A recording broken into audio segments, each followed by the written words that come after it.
Hello, everyone. It's Instructor Gaynor here, and welcome to week 9. This week, we are going to talk more about social influence. We are going to explore the profound impact about social factors and the impact they have on our thoughts, behaviors, and decision-making processes. So Albert Bandura, he's one of my favorite psychologists to study, and he looks at the field of social psychology. And in fact, he's best known for the social learning theory, which looks at the concept of reciprocal determinism, which suggests that an individual's behavior, environment, and personal factors all interact to influence each other. So essentially, he says our behavior, the environment factors around us, as well as our personal factors interact, and that's what determines our behavior and how we think. So let's take a look at reciprocal determinism. This highlights the dynamic and interactive nature of human behavior. It emphasizes both the importance of considering the complex interplay between the individual, their behavior, and the environment around them. So let's look through this a little bit more specifically. We've got behavior and personal factors. This is where an individual's behavior is impacted by their personal factors. You might think of some cultural beliefs, your attitude, or cognitive processes. Those are things that impact your own personal factors. Religion could be one, political belief, lots of different things that can come into play here.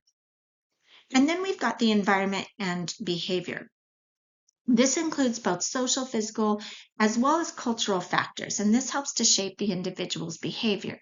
So think about if you're an introvert, or maybe you're very athletic. Both of those would impact how you behave. And then we've got the reciprocal interaction. So this is the relationship between the behavior and personal factors as well as the environment. And this is reciprocal, meaning one impacts the other and the other impacts the other one. So behavior and personal impact the environment and behavior, but the environment and behavior also impact our behavior and personal factors. So the bystander effect is a fantastic study to look at. If you we're going to be discussing this in our reading, but make sure you really go in and look at it. There's also some great videos about this. The bystander effect refers to this phenomenon of where someone is less likely to offer help in an emergency situation when there's other people present. And why is that? Well, some say that it's because we just assume someone else is going to intervene. So we don't want to be that person. So the picture here shows somebody that maybe fainted or is down sick, and everybody's looking at everybody else, just assuming that they're going to be the one to take action. That is the bystander effect, that you just become a bystander, assuming everybody else is going to take over. I'm sure many of you have experienced this and know how this plays out. All right, let's look at diffusion of responsibility. This is a psychological phenomenon where people are less likely to take action in this emergency situation for the fact that they might feel less personally responsible if everybody else is present. And so some of the factors that lend themselves to this situation are a lack of personal responsibility, as well as just like an unclear or an ambiguous emergency situation. Whereas if there's a lot of bystanders around, you probably aren't going to be the one to stand up and help. What impact does this have? Well, the bystanders are less likely to intervene in this emergency situation, and this could have some serious consequences for the person who is in need of help. There's lots and lots and lots of examples of people who needed help and everybody stood around and watched. A fight, for example, can occur and person is being injured and lots of people are standing around watching, or nowadays videotaping and not reacting and calling for help. Applying the reciprocal determinism, this is Bandura's theory here, where the environment, the factors, personal factors as well as behavior. They all influence each other, and they really just exacerbate the diffusion of responsibility. So some strategies to overcome this of responsibility are where we can, as society, promote personal responsibility, have clear communication of what to do in emergency situations. A lot of workplaces do trainings on just this for this reason, as well as training individuals to take immediate action in emergency situations.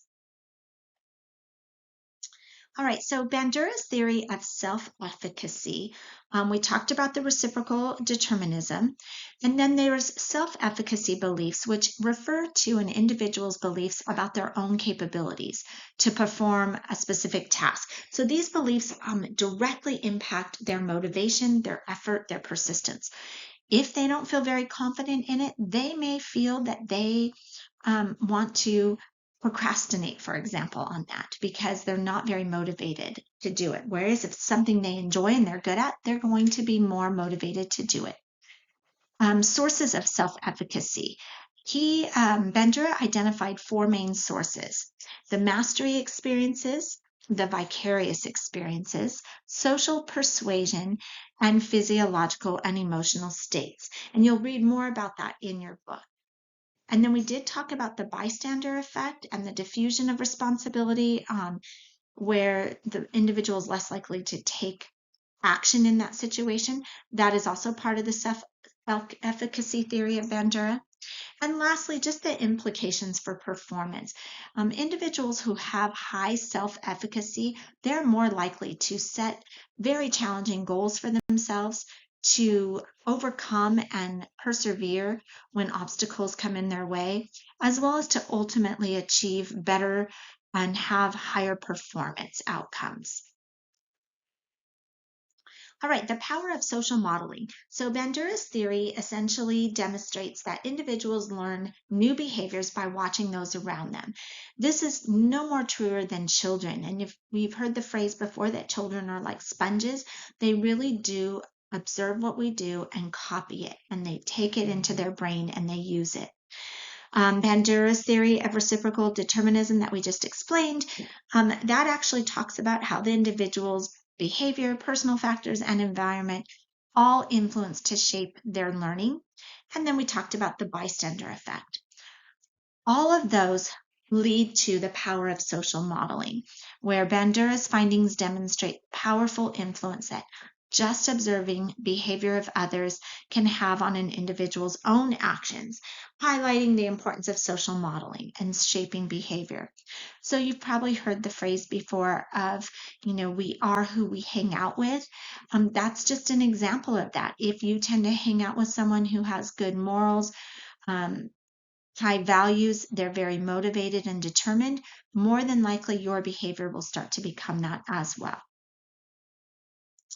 Overcoming the bystander effect. So what can we do? Well, we can raise awareness, we can promote individual responsibility, and we can foster the active bystander intervention.